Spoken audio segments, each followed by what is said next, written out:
All right, what's going on, y'all? I am high raw vegan nutritionist and fitness coach, Remsen Noire at Tribe by Noire. And I want to do a quick review of a video I found recently by Dr. Tony Hampton, right? Board certified MD, highly educated in nutrition, a big advocate of a keto / carnivore diet, right? And we're kind of on two opposite ends of the spectrum as far as nutritional approach.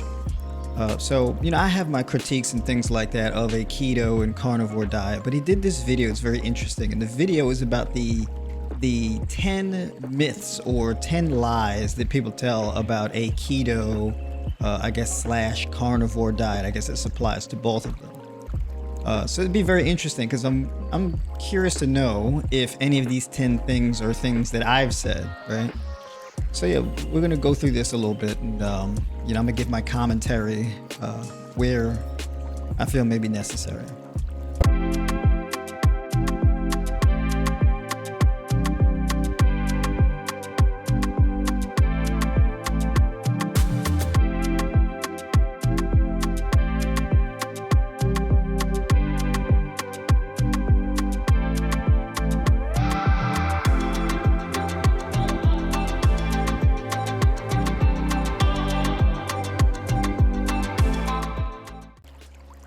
Hey everyone, welcome back to the Metabolic Health Docs YouTube channel. Today we're busting 10 of the biggest lies about the keto and carnivore diets that have kept people from giving these lifestyle changes a real shot. If you've ever been told things like eating fat makes you fat or keto will give you nutrient deficiencies, then stick around. I'm here to separate fact from fiction and break down the truth with science-backed facts and real-life examples. So let's get into it, guys. But before we begin, So he said real-life examples. I'm kind of curious of what he means by that. So I'm just making a quick mental note of that. make sure to comment about which fact was the one you either still believe before this video or took the longest for you to disbelieve. Lie number 1, all fat is bad for you.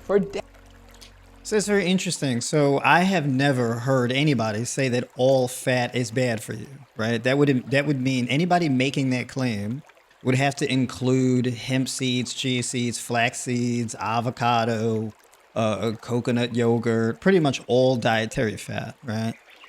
Which is it's a very extreme claim that I haven't heard anybody make. So I don't know if he's actually heard anybody make that claim. Nutrition has been my wheelhouse for like a decade now, right? Or a little more than that, actually. And I've never heard anybody make that claim, and I've never made that claim. So yeah, I don't know. That's a bit odd, but okay. Number 1, let's see what he has to say about it. Decades, we've been told that fat, especially saturated fat, is the cause of heart disease. But the science tells a completely different story. Research, including studies published in the American Journal of Clinical Nutrition, show no clear link between saturated fat and heart disease. In fact, fat is essential for hormone production, brain function, and even weight management. That's important. All right, so basically, when he says that there's no link between saturated fat and heart disease, and he says that that's what that study says, that study does not say that. He's actually misrepresenting the data. Now, saturated fat is been established as an endocrine disruptor, or a mitochondrial disruptor in particular. But it's a dose-dependent thing, right? So now, of course, as you eat like a varied and balanced, healthy diet, you will get some degree of saturated fat in your diet, right? But when you eat excessive levels of saturated fat, essentially what happens is this leads to higher levels of LDL cholesterol, and this leads to higher levels of insulin resistance as a result of mitochondrial disruption, right? So the mitochondria are the energy producing factories of your cells, right? Or energy producing organelles of your cells. And so as you increase the saturated fat content in your diet, your cells become less receptive or sensitive to insulin, which means glucose uptake into your cells will be limited, right? So this goes from a scale of being insulin resistant to being pre-diabetic until eventually being just straight up type 2 diabetic, right? And as you become more insulin resistant, right, the metabolic disorder gets worse, and then you get this excess level of blood fats, excess level of triglycerides, excess level of LDL cholesterol, and excess blood sugar. And these things over time can lead to atherosclerosis, fatty liver disease, kidney disease, cardiovascular disease, and heart disease, right? So that's a step-by-step process of how that actually works. So what he's saying is actually not true. And I'd be very curious to see how in-depth he goes into the study to actually demonstrate that point. Because really all he did was show the cover, but he didn't dive into the text of the data. So I'm not really gonna take his word on that. For a weight management doc, fat can keep you full, stabilize blood sugars, and help you burn more fat for energy. So fat does not stabilize blood sugars. That's not actually what that does. Now, is fat important for brain health? Sure, not necessarily dietary fat, or at least not that much. I mean, you need a small amount, right? So for example, anywhere from like 10 to 20 or even 25% of your macros is a pretty good number for dietary fats, right? You don't need a whole lot of dietary fat, right? You need a pretty small amount. So fat has a variety of different things, or it comes in a variety of different forms, right? Fat in your body functions as an organ, right? Fat can also serve as an energy source, and fat is also needed to absorb certain fat-soluble vitamins, vitamin A, E, D, and K, right? Things of this nature, these fat-soluble things. So fat is a really complex thing. It's not necessarily good or bad. It just depends on the form and the dosage, right? So it's a bit more nuanced than that. Now, what I will say is, as far as hormone production, is fat needed for hormone production? It is, but again, you don't need a whole lot of it for hormone production.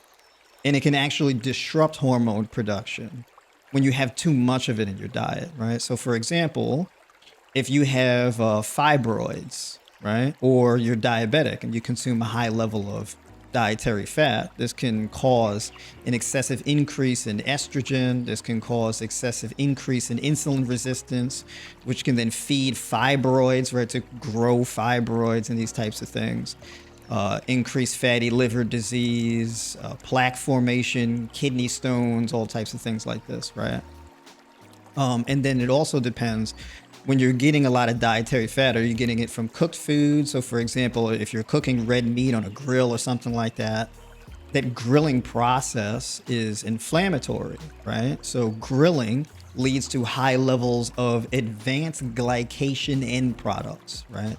And this wreaks havoc on your body and it causes an increase in oxidative stress. So little details like that, right, makes things a little bit more nuanced when you talk about dietary fat. But all right, let's keep going. Fearing fat, let's understand that not all fats are created equal. The best fats are from animals. Can you believe that? And the worst fats are those pesky trans fats. It's interesting. So he said the best fats come from animals and the worst fat comes from trans fats. That's kind of weird because he skipped over plant-based fats, which are polyunsaturated fats and monounsaturated fats.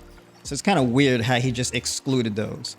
Now, there is no evidence that shows that the best fat comes from animal products. There's no evidence for that. He didn't cite any evidence for that either.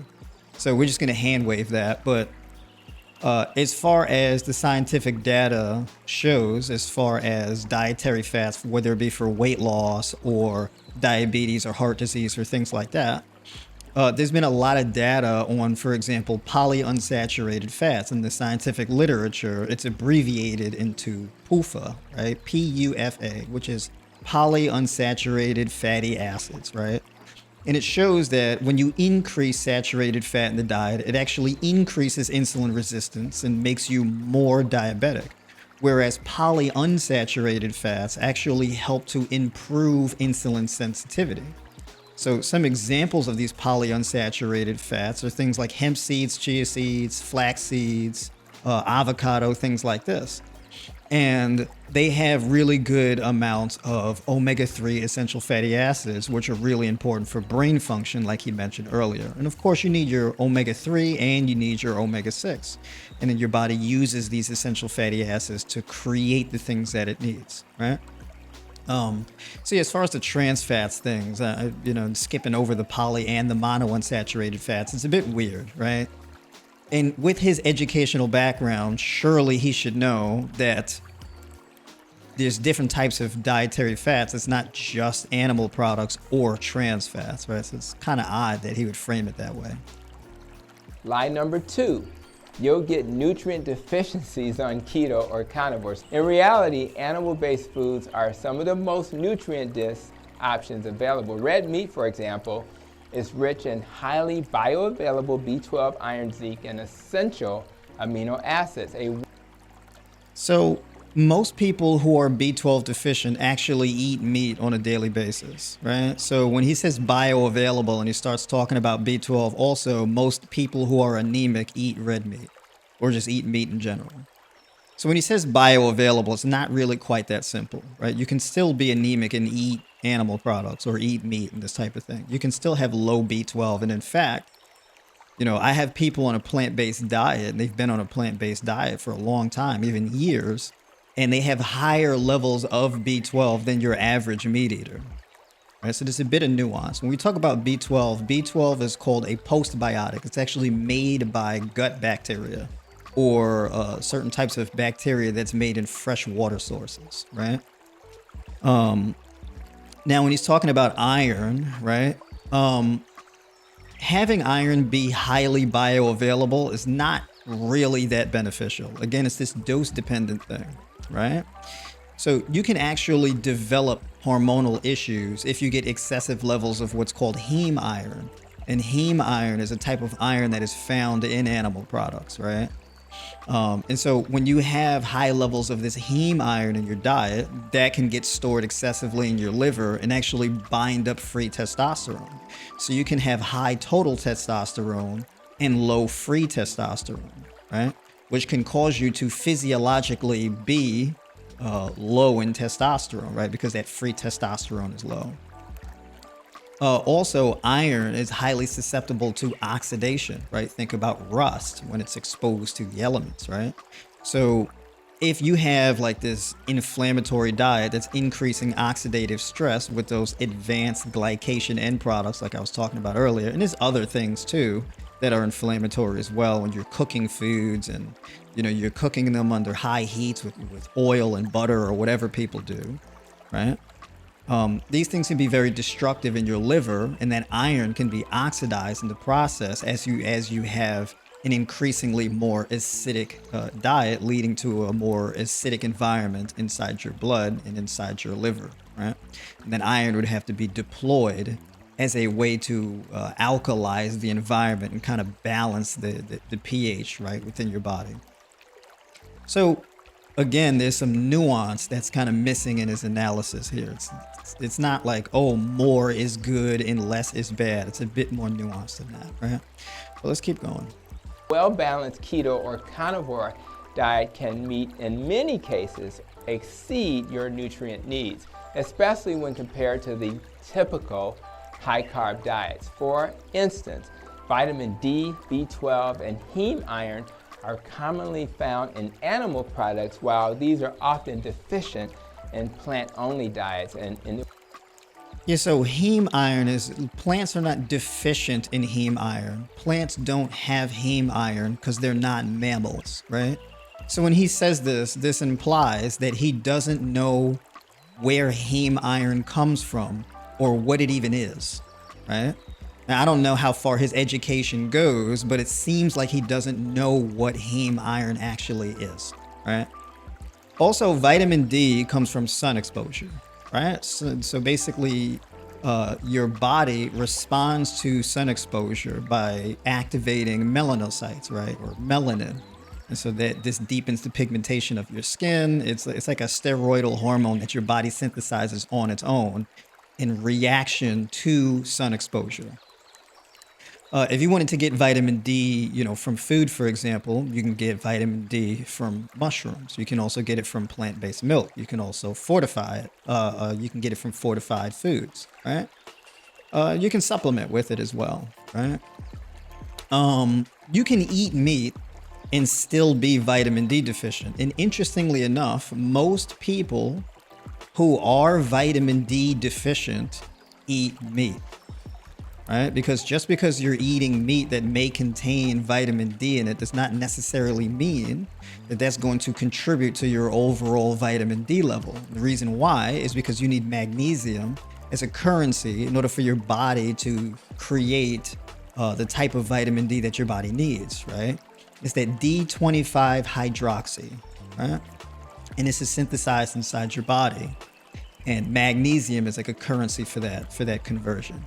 And when you have a diet that is dehydrating and very high in saturated fat, this can significantly reduce magnesium absorption in your intestines, leading you to have a magnesium deficiency, which can also in turn cause you to be more insulin resistant and develop things like low vitamin D, low testosterone, excess estrogen or low estrogen, fatty liver disease, kidney disease, atherosclerosis, cardiovascular disease, anxiety, depression, etc. Magnesium is almost entirely found in plant-based foods. So he mentioned amino acids, he mentioned iron, he mentioned vitamin D. He didn't mention magnesium and he didn't mention potassium, and he mentioned heart disease earlier. One of the primary drivers for heart disease is a diet deficient in magnesium and potassium. And for me personally, I have a lot of experience with helping people reverse diabetes, reverse high blood pressure, and regulate their hormonal balances, right? And a lot of the times what happens is people who eat like a keto diet or whatever the case is, they cut all their carbs. What happens is they have like a diet that is low in potassium, low in magnesium, and it's dehydrating. And this leads to all kinds of metabolic disorders. The primary driver, at least in my experience, is these things: lack of potassium, lack of magnesium, dehydration. Right? And I can make a whole nother video on that type of stuff, which I have in the past. I've talked about it on streams and things like that. So I don't want to be too long-winded. So let's keep it going. If we were to use spinach as an example, guys, you only absorb 2% of the iron in spinach, while with meat, it's in the 35 to 40% range for iron absorption. That's a huge difference. Lie number 3. Okay, so the number's not 2%. It's actually a minimum of 4% absorption. So he's not right on that number either. Also, when it comes to plant-based foods, let's say spinach, if you wanted to use spinach for an example, you can significantly increase the absorption rate of iron from spinach by pairing it with a vitamin C rich food, to the point where you can go from 4%, you can increase that by 100% or even more, right? Now, the goal is not to just accumulate as much iron as necessary, right? Because iron works in coordination with other nutrients, right? So for example, if you wanted to maintain or increase your hemoglobin level, right? You wanted to increase red blood cell count, healthy red blood cell count. Well, you need to pair that iron with copper and vitamin C, right?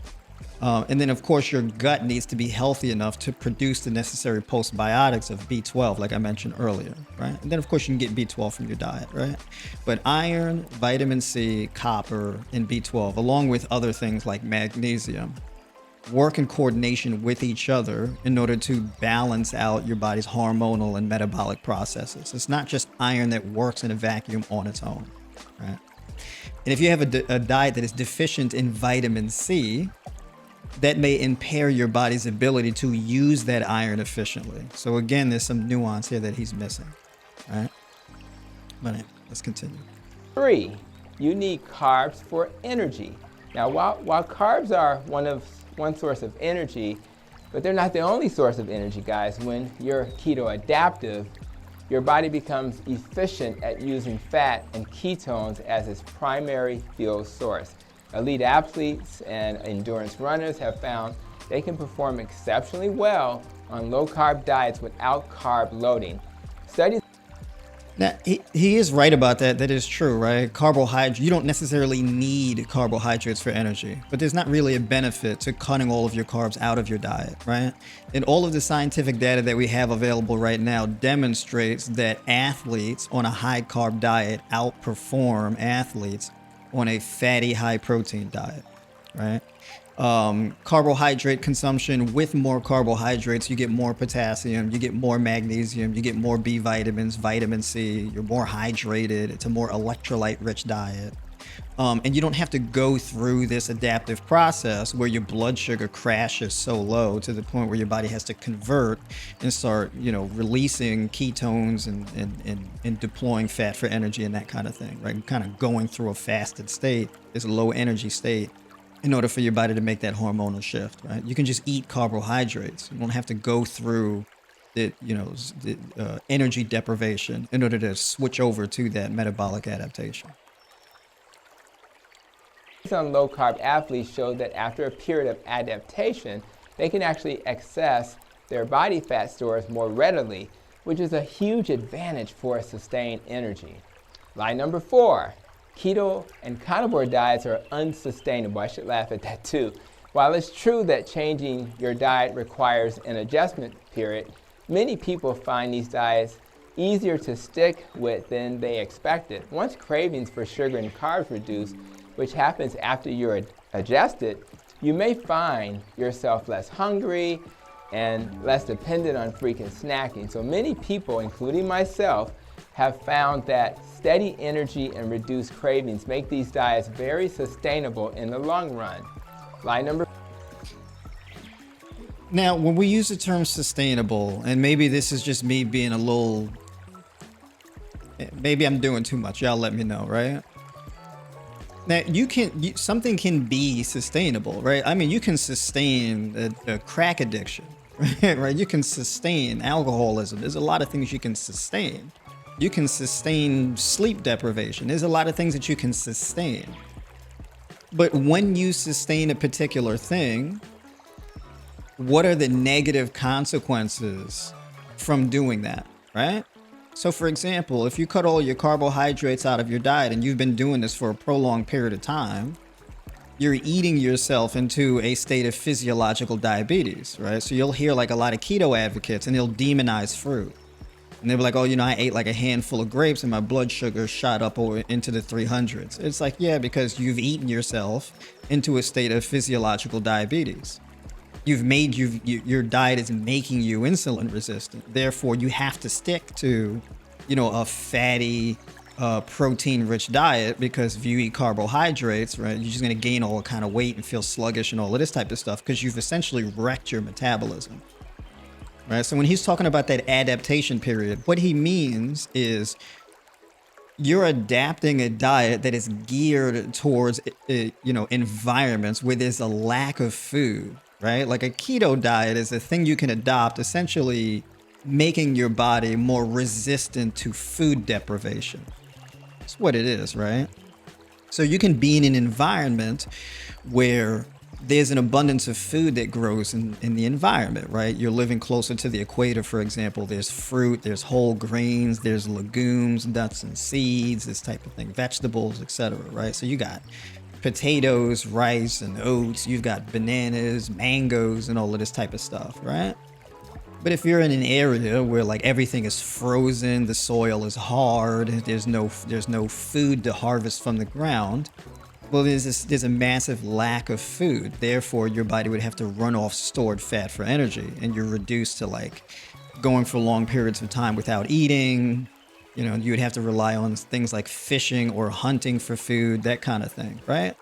So, yeah, you can eat like this protein, fatty diet in order to make that adaptation, and then your body would be better suited for food deprivation, right? And you can lose weight doing that, of course, right? But that's the adaptation he's talking about. But just understand that if you take that approach, you are eating yourself into physiological diabetes, where your body becomes completely unadapted to eating carbs. And one of the things that you have to be mindful of is there are deficiencies in a keto diet or a carnivore diet. Not so much a keto diet, because you can still eat leafy green vegetables. You can have some berries, things like that. But like a carnivore diet, it's a little bit more risky, right? Because there's a tremendous lack of vitamin C. It's dehydrating. There's a major lack of potassium and magnesium, right? So it's like this electrolyte deficient diet, right? So like all of like your keto and carnivore diet influencers, they're all selling electrolyte powders. And the reason why is because they know that they are advocating for an electrolyte deficient, dehydrating diet. They just won't tell their audience that, but that's why they're selling those products like that. All right? But all right, let's keep going. 5, high-fat diets cause high cholesterol levels. A common concern about keto is that the high-fat content will skyrocket your total cholesterol and total LDL cholesterol. While it's true that some people see an increase in LDL cholesterol. Wait, no, he's not going to lie about this, is he? I mean, that is true, right? So hold on a second. Let's see what he says here, because he's not. All right, hold on. On keto, research shows that low-carb diets often improve their HDL, which is a good cholesterol, and lower their triglycerides, which are the fats. In fact, hold on, wait a minute. He just mentioned HDL and triglycerides, and he didn't mention LDL. Right? Now, like, if you have a diet that is very animal product heavy, and it's a diet that's very rich in saturated fat, that will increase your LDL cholesterol. Right? Like, your body makes a physiological adaptation where as you increase protein consumption and fat consumption, basically your body will synthesize lipoproteins and create more LDL cholesterol. You can raise your HDL cholesterol. You can if it is low, but your HDL cholesterol has a ceiling, like it's around 60, right? But your LDL can keep going up, in the hundreds, 200s, even 300s, right? So your LDL could just keep going up. And a lot of people who get on like a keto, especially like a carnivore diet, right, they notice really, really high levels of LDL cholesterol. So that just is true. It's just a matter of time. The longer you eat like that, you increase the likelihood of your body doing that, of your total cholesterol increasing. So if he's going to say that that's a lie, he would have to say that it doesn't raise your total cholesterol. He hasn't said that yet. So if he's going to say that that's a lie, then he's got to refute that claim that it doesn't raise your total cholesterol. Many doctors are beginning to shift their focus to total cholesterol and total LDL cholesterol markers, such as markers of inflammation, HDL, triglyceride to HDL ratio, LDL particle sizes, and apolipoprotein beta-A ratio. These are all more accurate indicators of heart disease. So the idea that all high-fat diets are harmful to your heart is definitely outdated. Lie number. Wait a minute. He originally said, see, this is the thing, and I don't want to call him a liar or whatever. Like, I don't want to just right out the gate just calling people liars. But the original claim, and we can go back here, hold on.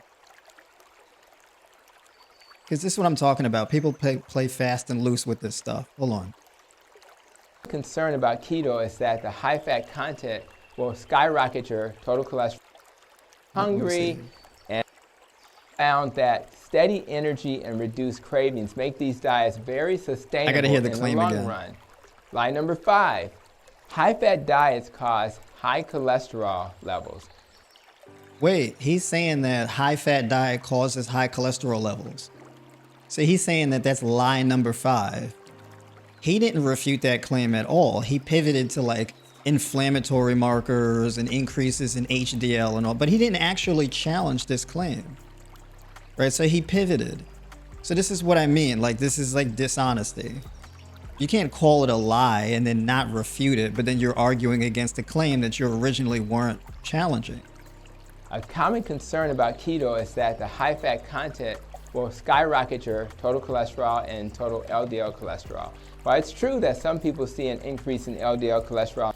What do you mean? It's true that some people see an increase in LDL cholesterol. No, everyone who does it over a prolonged period of time. When I say prolonged, I mean like either a few months, like 3, 6 months, or 8 months, or even a year, will see significant increases in total cholesterol. That's just true. On keto, research shows that low-carb diets often improve their HDL, which is a good cholesterol, and lower their triglycerides, which are the fat. So he didn't say lower their LDL cholesterol. He said lower their triglycerides, but he's now talking about a different claim. It wasn't number 5. So this is kind of like what I mean to watch out for stuff like that, because this is like a media literacy thing, where he's being a little slick with the claim here. In fact, many doctors are beginning to shift their focus to total cholesterol and total LDL cholesterol markers, such as markers of inflammation, HDL, triglyceride to HDL ratio, LDL particle sizes, and apolipoprotein beta-A ratio. These are all more accurate indicators of heart disease. So the idea that all high-fat diets are harmful to your heart is definitely outdated. Lie number 6. So he's injecting nuance very selectively. Now he's talking about like these inflammatory markers, but he was very short about those inflammatory markers.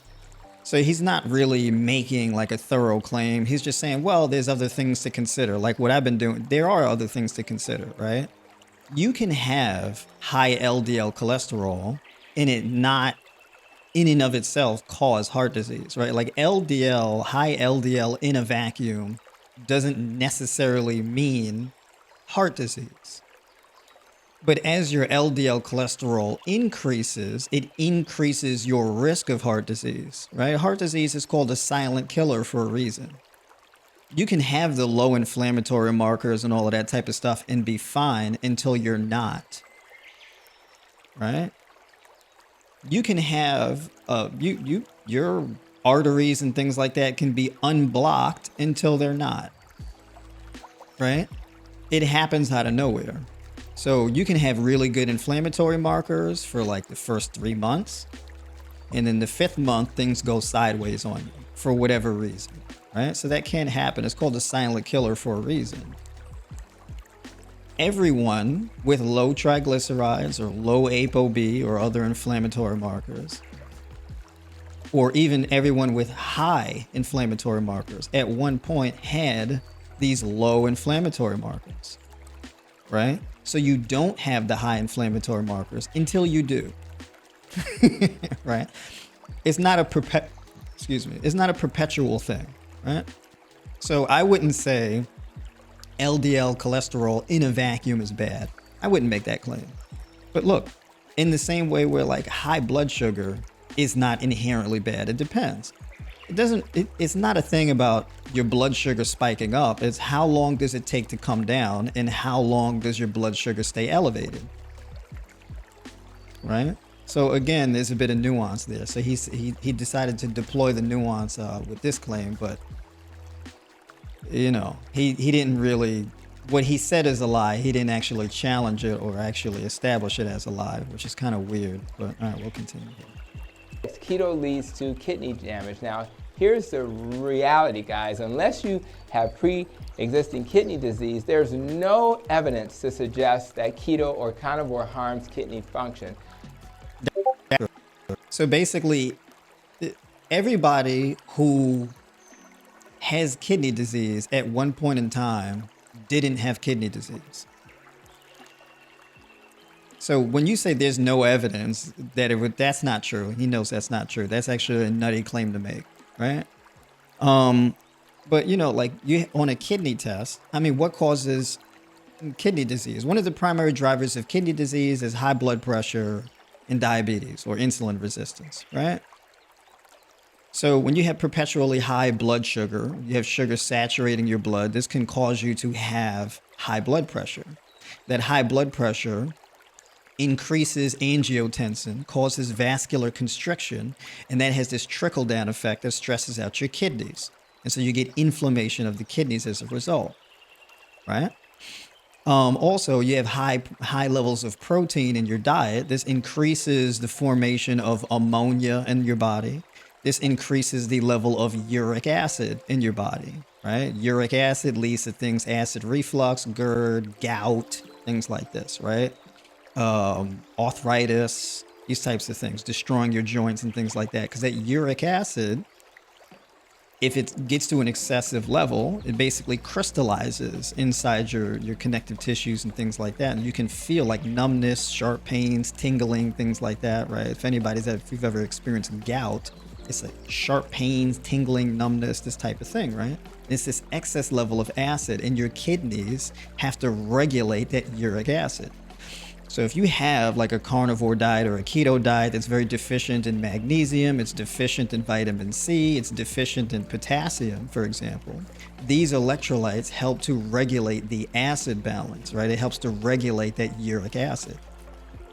And it helps to keep you hydrated enough so that that acid does not crystallize, so that you don't get like a formation of a kidney stone, which I've had people come to me, and come off of a keto diet or a carnivore diet, and they come to me with kidney stones, gallstones, they come to me with joint pain, arthritis, all types of stuff, and kidney disease.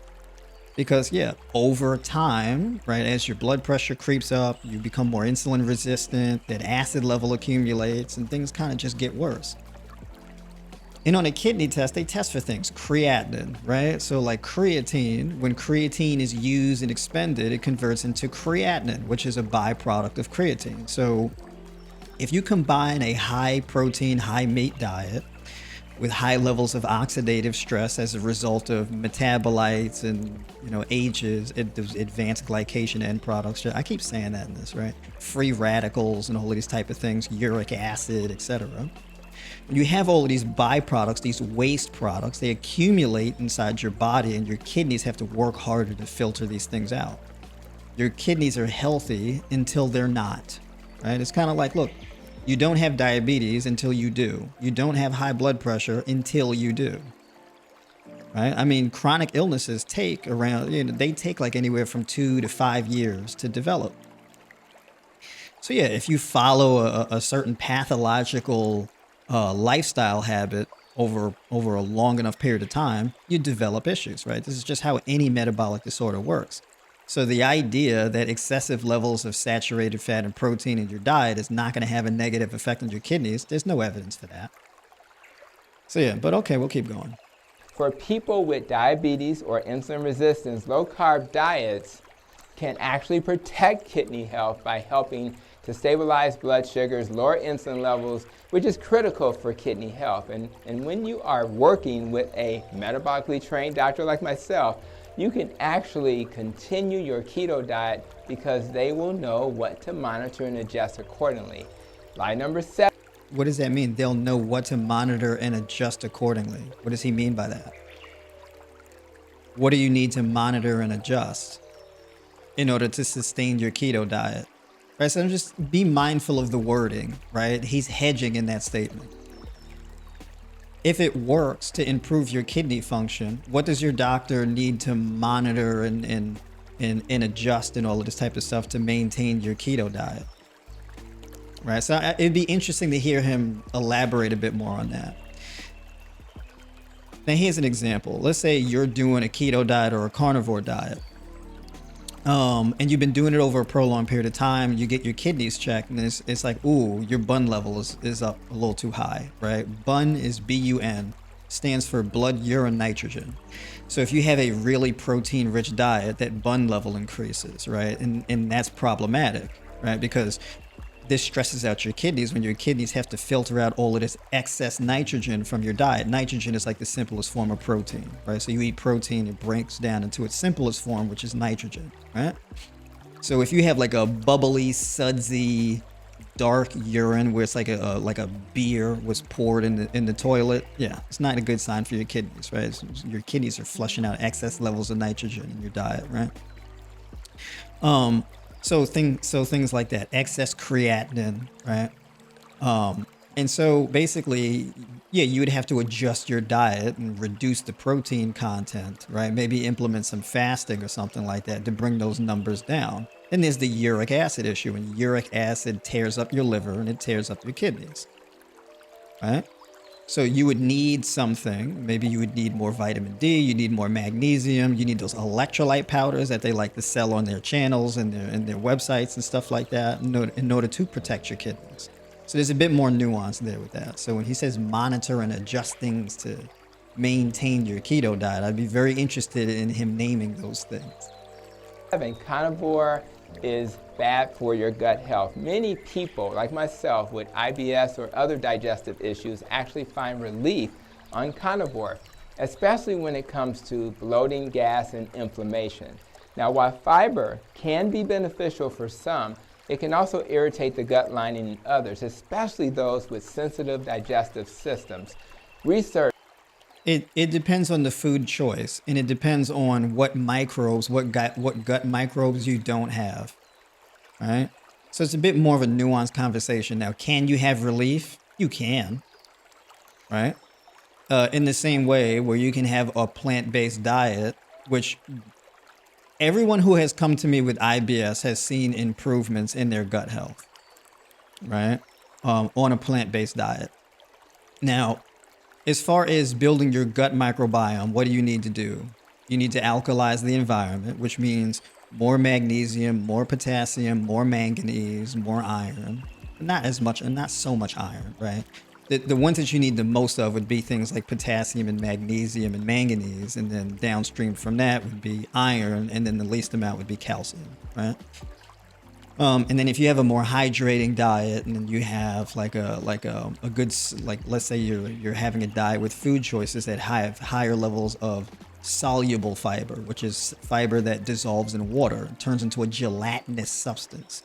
And that gelatinous substance acts as like a coating for your gut lining and your stomach lining and whatnot. So it's protective, and that can contribute to relief and things like that. The type of fiber that he's talking about that can be agitating usually is insoluble fiber, right? And that's where you're getting like a little too much roughage in your diet. But it depends on food choice as well, and it depends on how you're prepping your food also, right? So there's things like that.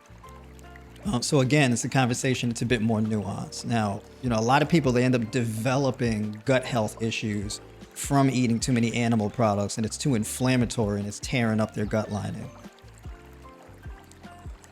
Into gut microbiome health is evolving, and it's becoming clear that some people's guts can adapt well to animal-based diets without fiber. The takeaway here is that gut health isn't one size fits all. Some find their best digestive health by going carnivore. In fact, that's the reason why the metabolic health diet became a carnivore, because I feel my best on this diet. Lie number 8, all protein will turn to sugar. Yes, we've all heard. No one says all protein turns into sugar. No one says that. If all the protein you ate turns into sugar, then what does your body do with the amino acids it needs? So I've never heard anybody make that claim. That doesn't sound right. So it seems like he's making up claims that people. He's claiming that people are actually making these claims. I don't think anybody actually makes these claims. I mean, maybe he's just doing it for content, because I don't know. But I've never heard these claims made at all, right? And I have critiques for keto and carnivore diets and stuff. I've never heard these claims. I've never made these claims. So I don't know where he's getting that from. This one. The concern that eating protein on keto or carnivore would turn that protein into sugar through a process called gluconeogenesis. That's been repeated over and over again. But here's the thing, guys. While gluconeogenesis does occur, it's a demand-driven process, not supply-driven. It is both. It is supply and demand-driven. This means. So basically, your body needs glucose. Right? And your body will turn fat into glucose in order to meet that glucose demand. Your body will turn protein into glucose through gluconeogenesis in order to meet that glucose demand. That is true. When you increase the amount of protein that you consume, that increases gluconeogenesis as well, because there's an upper limit for how much protein your body can actually use at one time, right? It's kind of like, look, I can go to a grocery store and I can get $35 worth of groceries. I can give you a $100 bill, but if the groceries are only $35, well, you're going to get change back, right? In the same way where if your body can only use 50 grams of protein within a certain time window and you eat 200, well, what does your body do with the other protein? Because your body doesn't store protein. Your body stores glucose, your body stores fat, your body does not store protein. So what do you think your body does with it? So yeah, it is both demand driven and supply driven. It's both. All right, let's continue.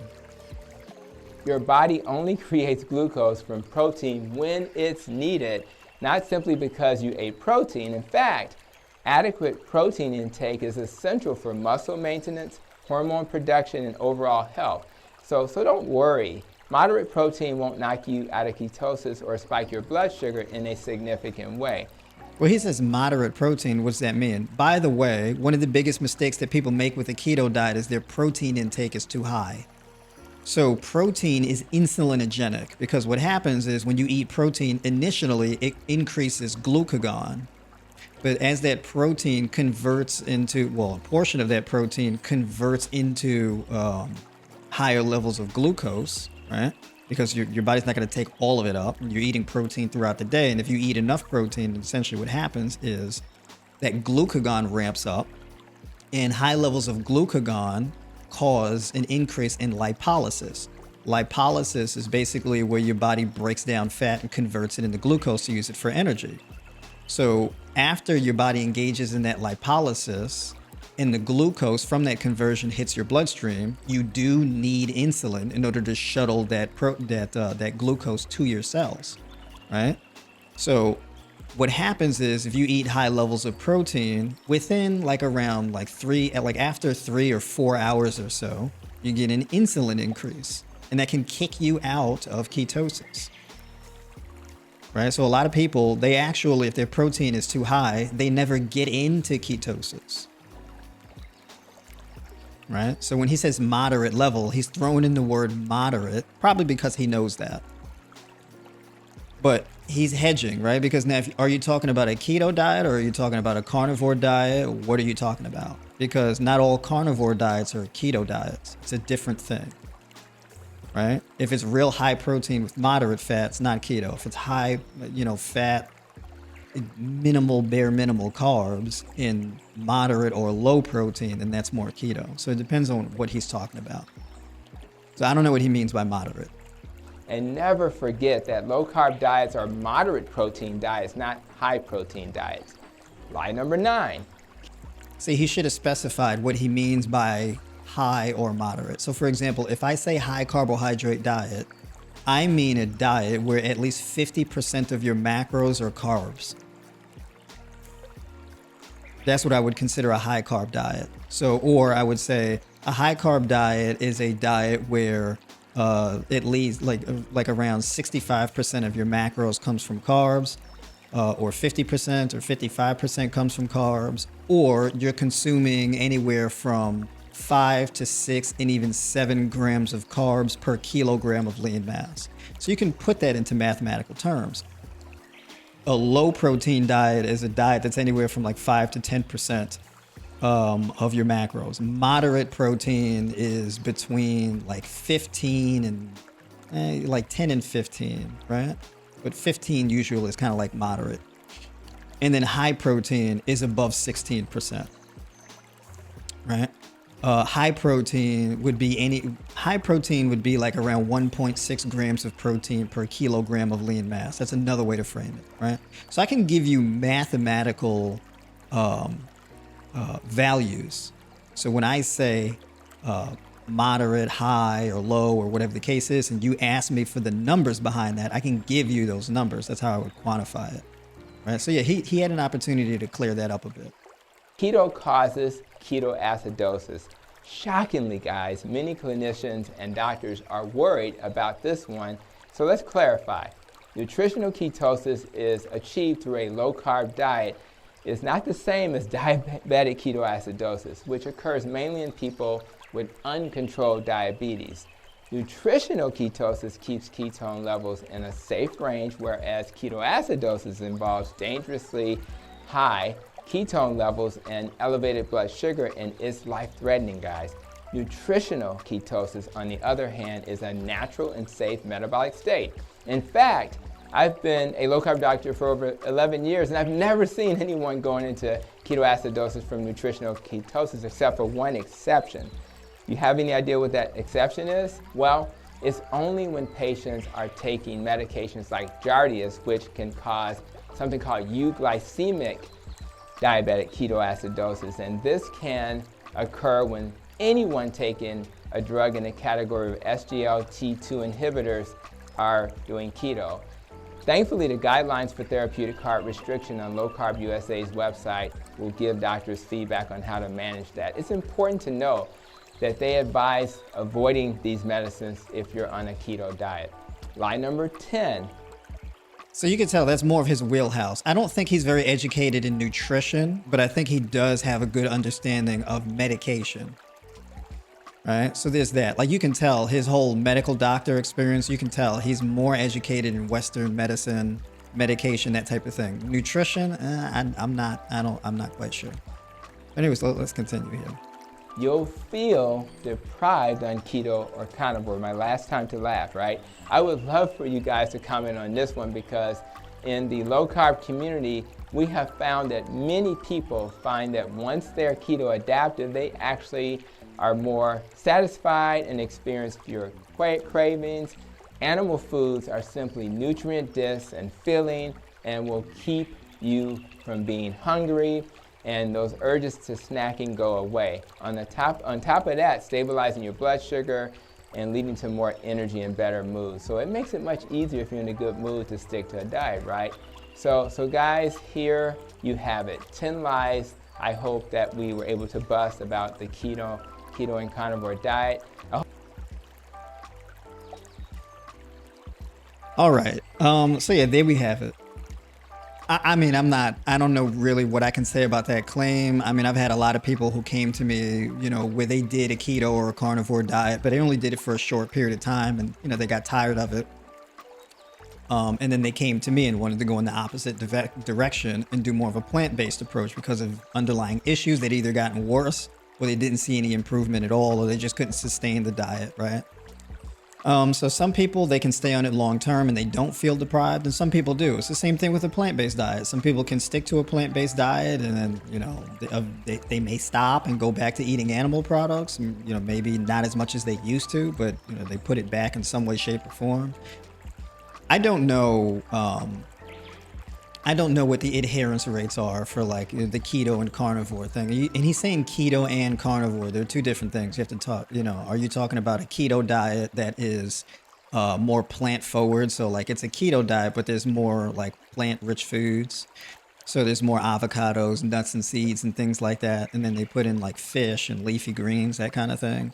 And you can have more of a keto diet where it's like bacon and butter and grease and whatever, and basically cheeseburgers without the bun.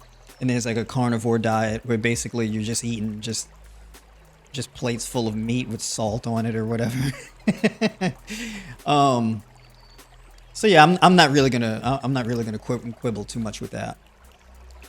But yeah, so that's essentially what I wanted to cover. But I appreciate your thoughts. Did I miss anything? If you have any questions for me or anything like that, what were your experiences on a keto or a carnivore diet, or what were some of your struggles, if any? So yeah, I'll leave it at that.